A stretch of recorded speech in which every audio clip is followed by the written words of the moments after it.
Copyright disclaimer under Section 107 of the Copyright Act 1976. Allowance is made for fair use for purposes such as criticism, comment, news reporting, scholarship, and research. Fair use is a use permitted by copyright statute that might otherwise be infringing. Non-profit, educational or personal use tips the balance in favor of fair use. মধ্যযুগ এক অন্ধকার সময় যেখানে বিচার ছিল নির্মম আর শাস্তি ছিল এমন ভয়াবহ যে মানুষের শরীর ও মন উভয়কেই কাঁপিয়ে তুলত। শাসকের আদেশ অমান্য করলে যে পরিণতি হতে পারে তা শুধু শারীরিকই নয়, ছিল মানসিকভাবে অসহনীয়। আজকের ভিডিওতে আমরা আলোচনা করব সেই ভয়ঙ্কর শাস্তির এক নজির, ইশিকাওয়া গুয়েমেন, এক কিংবদন্তি ডাকাত যাকে নির্মমভাবে শাস্তি দেওয়া হয়েছিল এমন একটি পদ্ধতিতে যা আজও ইতিহাসে কুখ্যাত।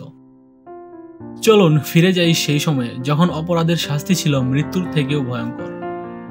ছবির এই লোকটিকে জীবন্ত সিদ্ধ করে মারা হচ্ছে আর হাত দিয়ে তিনি একটি শিশুকে শূন্যে তুলে ধরে আছেন, যেন শিশুটিকে গরম পানি স্পর্শ করতে না পারে। এই পেইন্টিংটি জাপানের সবচেয়ে বিখ্যাত পেইন্টিংগুলোর একটি। পেইন্টিংটি তৈরি করেছিলেন জাপানিজ চিত্রশিল্পী টুওকোনি ইচিওসাই। দুর্ভাগ্যবশত এটি শুধুমাত্র একটি ছবি নয়, ছবিটি সম্পূর্ণ সত্য একটি ঘটনাকে কেন্দ্র করে অঙ্কিত। ছবির এই ব্যক্তির নাম ইশিকাওয়া গুয়েমেন। তিনি জন্মেছিলেন 16 শতকে। জাপানিজ বাবাদের কাছে তিনি একজন আদর্শ পিতা। তাকে জাপানের ইতিহাসের রবিনহুড হিসেবে বিবেচনা করা হয়, কারণ সে ধনী ব্যক্তিদের অতিরিক্ত অর্থ লুট করে গরিবদের মাঝে ভাগ করে দিত। জাপানের সেনগোকু আমলের যুদ্ধবাজ সম্রাট টয়োটোমি হিদেয়োশিকে হত্যা করতে গিয়ে ব্যর্থ হন ইশিকাওয়া গুয়েমেন। শুধু ব্যর্থই হননি, তিনি সম্রাটের পেয়াদাদের হাতে ধরা পড়ে যান।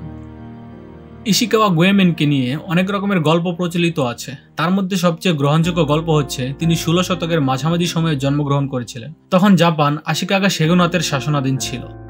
ইশিকাওয়া গুয়েমেন জাপানের ইগা প্রদেশের শক্তিশালী মিয়োশি বংশের একটি সামুরাই পরিবারে জন্মগ্রহণ করেছিলেন। তার বয়স যখন 15 বছর, তখন তার বাবা ইশিকাওয়া আকাশিকে আশিকাগা সেগুনেটের লোকেরা হত্যা করে। আশিকাগা সেগুনেট হল 13 থেকে 16 শতাব্দী পর্যন্ত একটি জাপানিজ সেনাবাহিনীর নাম। বাবার হত্যার প্রতিশোধ নিতে তিনি দৃঢ় প্রতিজ্ঞ ছিলেন, আর তাই তিনি মার্শাল আর্টের মতো এক ধরনের প্রতিরক্ষার প্রশিক্ষণ নেওয়ার জন্য মোমোচি নামের এক মাস্টারের দ্বারস্থ হন। কিছুদিন প্রশিক্ষণ গ্রহণের পর ইশিকাওয়া গুয়েমেন সেখান থেকে পালিয়ে যান, আর পালিয়ে যাওয়ার সময় সাথে করে মাস্টারের সবচেয়ে মূল্যবান তলোয়ারটি নিয়ে যান। বেশ কিছু সূত্রে জানা যায় ইশিকাওয়া গুয়েমেন পালিয়ে কিয়োটো শহরে চলে গিয়েছিলেন, আর সেখানেই তিনি তার চুরির পেশাগত জীবন শুরু করেন। ধীরে ধীরে তিনি একটি চোরের দল তৈরি করেন এবং দুর্ধর্ষ চুরির মাধ্যমে পুরো শহরে আতঙ্কের কিয়োটা সৃষ্টি করেন। ইশিকাওয়া গুয়েমেন চোরের দল বা ডাকাতের দল যাই বলি না কেন, তারা দিনের বেলা শিকার খুঁজত আর রাতের বেলা ডাকাতি করত। তারা ডাকাতি করত ধনী শ্রেণীর বাড়িতে, আর দিনের বেলা শিকার খুঁজত ব্যবসায়ীর রূপ ধরে। শহরের আইনশৃঙ্খলা বাহিনীর হাতে ধরা না পড়তে তারা চুরির অর্থ ও জিনিসপত্র লুকিয়ে গরিবদের বাড়ির সামনে রেখে যেত। ইশিকাওয়া গুয়েমেন ও তার দলের কর্মকাণ্ডের জন্য তারা জাপানে জনপ্রিয় হয়ে ওঠে। দরিদ্র শ্রেণীর মানুষেরা তাদের দেখত বীর হিসেবে। কোনো এক ভুলে ইশিকাওয়া গুয়েমেনের দল ধরা পড়ে যায় এবং তাদেরকে তাদের নেতাদের নাম প্রকাশ করার জন্য নির্যাতন করা হচ্ছিল। একটা সময়ে তারা নির্যাতন সহ্য করতে না পেরে তাদের নেতা ইশিকাওয়া গুয়েমেনের নাম বলে দেয় এবং তাকে গ্রেফতার করা হয়। ইশিকাওয়া গুয়েমেন সে সময় যুদ্ধবাজ সম্রাট টয়োটোমি হিদেয়োশির এক প্রাসাদে প্রবেশ করেছিলেন। সে সময়কার লোকজন বিশ্বাস করত যে টয়োটোমি হিদেয়োশির প্রাসাদে ঢুকেছিলেন কোনো মূল্যবান জিনিসপত্র চুরি করতে, কিন্তু টয়োটোমি হিদেয়োশি ভেবেছে তাকে হত্যা করতে ইশিকাওয়া গুয়েমেন প্রাসাদে ঢুকেছিল। কথিত আছে যে হিদেয়োশির কাছে একটি জাদুকরী ধূপ বার্নারের অধিকারী ছিল, যা তার ঘরের অনুপ্রবেশকারীকে শনাক্ত করতে পারত। আর ইশিকাওয়া গুয়েমেনের দুর্ভাগ্য, সঙ্গে সঙ্গে রাজা রক্ষীরা তাকে ধরে ফেলে এবং বন্দী করে তাকে। সম্রাট টয়োটোমি মৃত্যুদণ্ডের ঘোষণা দেন, তাও যেমন তেমন ধরনের মৃত্যু নয়। নিজের সন্তানের সাথে ইশিকাওয়া গুয়েমেনকে তেলের কড়াইয়ে সেদ্ধ করে মৃত্যুর নির্দেশ দেন। তেলের কড়াইয়ে তেল গরম হচ্ছে, আর ইশিকাওয়া গুয়েমেন তার শিশু সন্তানকে হাত দিয়ে উপরে তুলে ধরে রেখেছেন, যেন গরম তেল তাকে স্পর্শ করতে না পারে। যতক্ষণ ইশিকাওয়া গুয়েমেন বেঁচে ছিল ততক্ষণ সে তার হাত দিয়ে ছেলেকে শূন্যে তুলে ধরে রেখেছিল।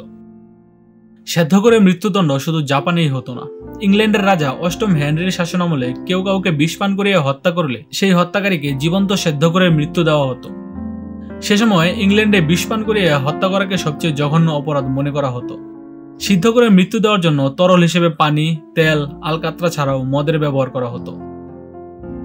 সেদ্ধ করে মৃত্যু দেওয়ার এই নিষ্ঠুরতম শাস্তি কেবল জাপান নয়, এশিয়া ইউরোপের অনেক অঞ্চলে প্রচলিত ছিল।